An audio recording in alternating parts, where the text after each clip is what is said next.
Constructing rational understandings of the world is very important.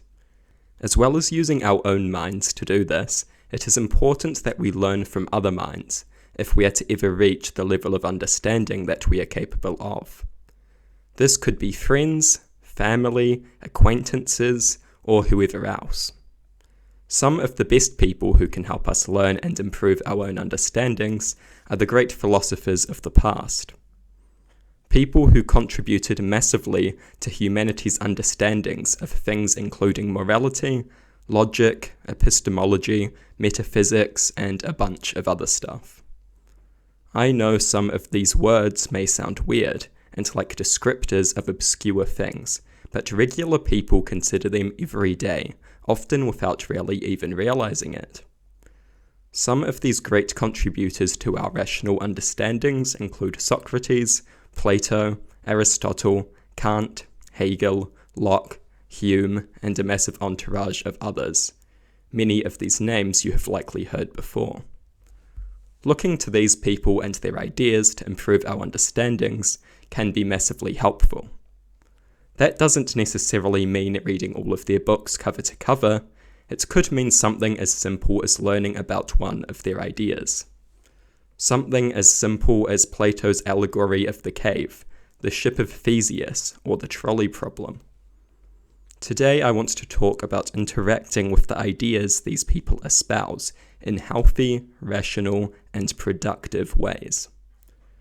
I think learning from these people and interacting with their work is important, but we need to do it properly. Sometimes I think we may take their ideas a little less critically than perhaps we should. Sometimes we let their reputation protect them from our own rationality. We are more willing to accept the validity and rationality of their ideas because they are great. That is an easy thing to do. It would actually be interesting to conduct some kind of experiment where one group of people were told an idea was created by a great thinker, and another group was told the exact same idea was created by someone else.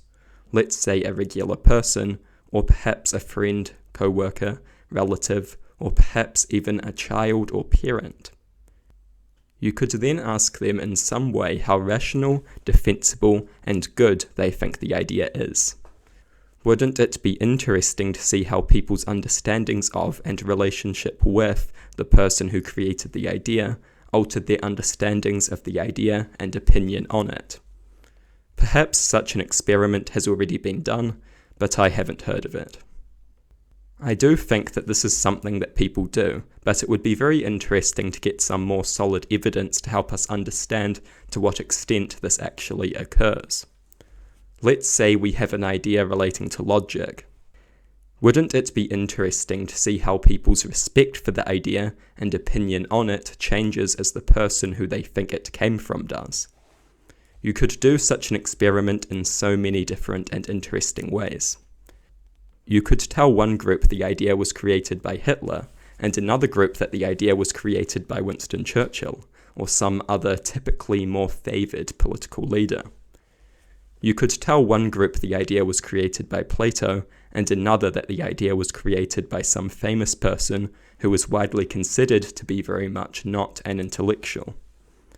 Imagine an experiment where you just make some line up and tell one group of people it was said by Plato, and another group that it was said by someone widely viewed as an idiot, before asking how much they agreed with the line or how smart they thought it was. It would be an interesting experiment. Of course, sometimes respect for authority can be rational. It is more rational to side with the views of a well-studied and respected epidemiologist when it comes to disease than to side with some random person on the internet. To an extent, this is true for every academic field, although some more than others. As well as respecting credentials, however, it is also important that we rationally consider ideas ourselves. Try to think up a criticism. Try to spot a flaw. If you can't find one, that is fine. It might just be a really solid idea. If you can find a flaw, then perhaps you should try to find out if the person or someone else has addressed the flaw. Try to consider the implications of the flaw and its consequences on their entire belief system. Try to think of possible solutions for the flaw. Respect their intellectual authority, but don't make the mistake of accepting their beliefs without question. These people, of course, deserve plenty of respect and admiration, but don't let that get in the way of your own reasoning, rationality, and critical thinking. Don't hold back when it comes to looking for criticism in their works.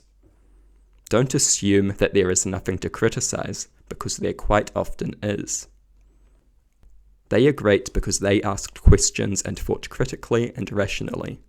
If you learn anything from them, it should be that, and you should apply these things when interacting with their own work. Doing so is very important. It continues their tradition, the very core of their field, on its most fundamental level. It is the only way to actually build upon their understandings and advance our own ideas. There is so much more to be considered and analysed. Philosophy is not finished. The path of philosophical progress has not yet ended. There are so many interesting ideas waiting to be conceived. All throughout human history there have been, and it seems there will be for a very long time to come. Moving beyond the works of the greats of the past is important. Imagine if all philosophers after Socrates simply became mindless followers of his intellectual authority, rather than rational individuals who expanded human thought far beyond where Socrates could ever have been reasonably expected to. It is vital that we approach the ideas of even the greatest intellectuals with great rationality and criticism. Don't mindlessly accept things. Think critically and rationally. Perhaps even pretend the idea is that of a random person, an acquaintance, or even someone you dislike. This may encourage you to be more rational. In saying that, it is important to not go too far in the opposite direction. Doing so may see you dream up all manner of ridiculous, irrational criticisms. Just make sure you look at the ideas themselves and apply your rationality to them.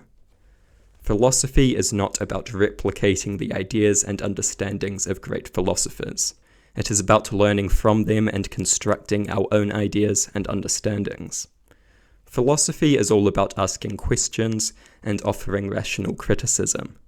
This is how we progress and build upon our ideas. This is how intellectual progress occurs. This is how we advance our understandings and our societies. Don't let your reverence of intellectualism deprive you of the capacity for it.